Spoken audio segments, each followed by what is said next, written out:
So the new patch for Mortal Kombat 1 on the Switch and other consoles came out yesterday.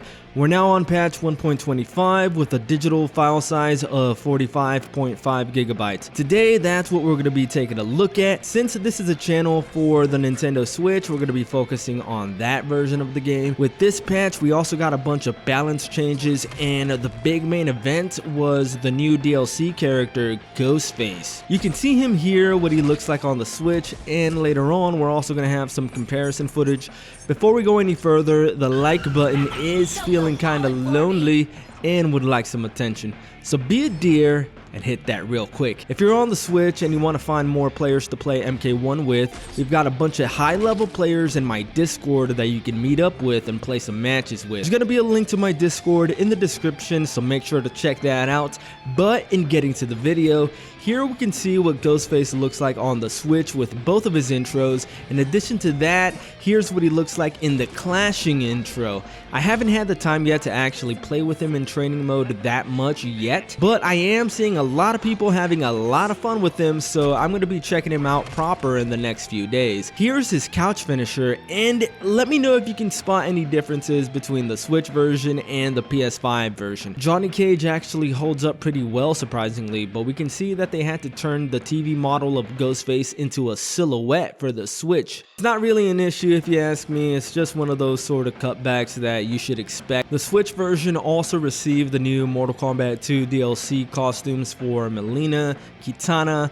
Melina looks great and so does Kitana, but we can see here that there seems to be some missing textures on Kitana's fan. Tanya also got a Mortal Kombat 2 skin even though she wasn't even in that game.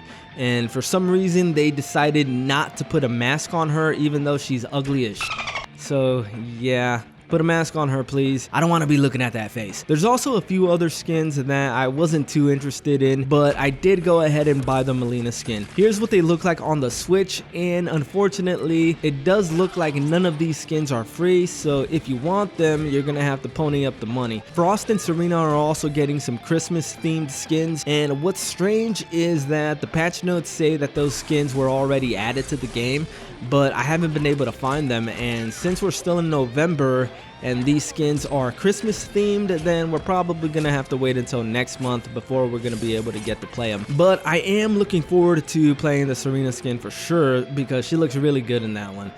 You know what? They should just take this design and make some recolors of it because I like it better than her default skins. The yellow Liu Kang Bruce Lee costume still has not seen the light of day, and it's been over 2 months. So if you've been playing MK1 on the Switch since the Khaos Reigns update, then you probably ran into this issue with some of the new stages where you actually hit the wall before you actually hit the wall. It's very weird, but that bug was fixed, and here you can see what it was like before and what it's like now in the newest patch. So that's a fix that has been long overdue. You know what, I don't know how something like that even made it through quality testing. But moving on, here's what Ghostface looks like under the mask.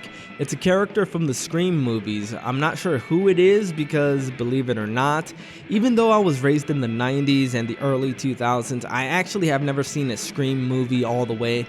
But apparently this character's name is Billy Loomis, and here's what his render looks like on the Switch compared to the PS5. The way that you can see this cutscene is by triggering one of Quan Chi's fatalities. Serena got a new move where she can actually give you meter. So with Serena, they also changed the input for her flipping kick move. It used to be down cameo, but now it's up cameo. Down cameo now is how you give yourself a meter. By the way, speaking of new effects, Omni-Man also got some new special effects, as you can see here. They do look kind of janky on the Switch though, but it's cool, I guess. Local offline and casual matches are still missing the dialogue intros, but the loading times are still taking around the same time as usual. But I've noticed that they're taking slightly longer to load sometimes, so expect casual matches to take anywhere between 15 to 25 seconds to load. Still, that's better than the 40 seconds that it took on day one. Combat League matches saw a little change in regards to the loading times. They take anywhere between 27 seconds and 40 seconds to load. With Invasion Divisions mode, we're gonna go back to Season 1, essentially, even though it's still technically Season 9. It's a repeat of the first season where Scorpion is the invader, and you have a chance to unlock all the Season 1 skins that you may have missed out on the first time. If you got the game later on, after the launch, then now you have a chance to get those Season 1 skins. And I expect that from now on, we're just gonna be recycling the seasons. Seasonal Shop also does not have anything really new. It's just the same Season 1 skins again as well. Going over to the shrine, there is nothing. Yeah. There actually was absolutely nothing in the shrine this season.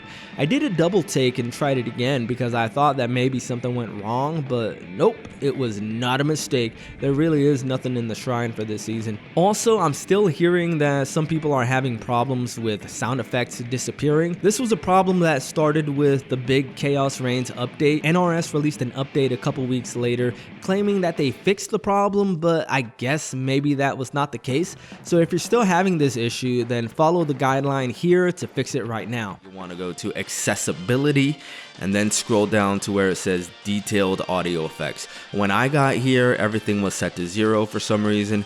Push the X button to reset everything to default, or manually slide all the sliders to 50%. If you push X, you might have to turn off the audio reader again, but that should fix the issue. There is a high chance that if you finish the Khaos Reigns story on the Nintendo Switch version, that you will encounter this bug, so be on the lookout. Oh yeah, remember this bug? In previous patches, these foregrounds and backgrounds used to not load until a while after you highlighted them, but now they load in like they're supposed to. So that's been broken like that for close to a year now actually, and it's finally been fixed. You love to see it. Visually speaking, there's really not much to talk about. You know, I keep telling you guys not to expect a big bump with the graphics. It's just not possible on the current Nintendo Switch. Mortal Kombat 11 was another story because that was from a previous generation, but even that game had some noticeable downgrades on the Switch. Mortal Kombat 1 has extra characters at all times that have to be ready to go on screen in the form of cameos, and it just has more stuff going on in general. I think if they had been smarter in how they ported MK1 to the Switch, we could have had a much better result, even visually, but that would have required, I think, given the Switch version its own visual style, that would have played better with the Switch hardware. So with MK11, they had to shrink down a PS4 game to the Switch, which, since it's just a one-on-one fighting game, it really wasn't that big of a deal. After all, we even had Witcher 3, Alien Isolation, Doom Eternal, and all these other games, PS4 games, all run beautifully on the Switch, even if they had some visual downgrades. So getting a PS4 generation game on the Switch to run decently is not that crazy, but when they tried to shrink down the much bigger PS5 game into a Switch, there just was never going to be that one-to-one parity that people were expecting, because not only is it a generational leap over Mortal Kombat 11, it also has more things going on during gameplay. So for me, I'm fine with the graphics as they are right now. I think the things that the developers should really look into is the bugs and the loading times. Focus on that because that has to do with the actual experience of playing the game. Combat League matches should take no longer to load than casual matches, and if we can get those match loading times to stick to 15 to 20 seconds even with the dialogue intros, I think we're fine as far as match loading goes. Rematches still take longer to load than the first matches, so I'd love it if that was ironed out. It makes no sense that rematches take longer to load than the first match. When you do a rematch in local CPU offline, it's not like that. Rematches actually load way faster offline, so that's weird. But yeah, you know what? That's going to be it for this video. If you got something from it, hit the like button and subscribe. I'm going to have some Ghostface gameplay coming up in the coming days. But with that said, I'm going to keep bringing you more combo videos, online matches, and video game news. I'm Switch Played. Done.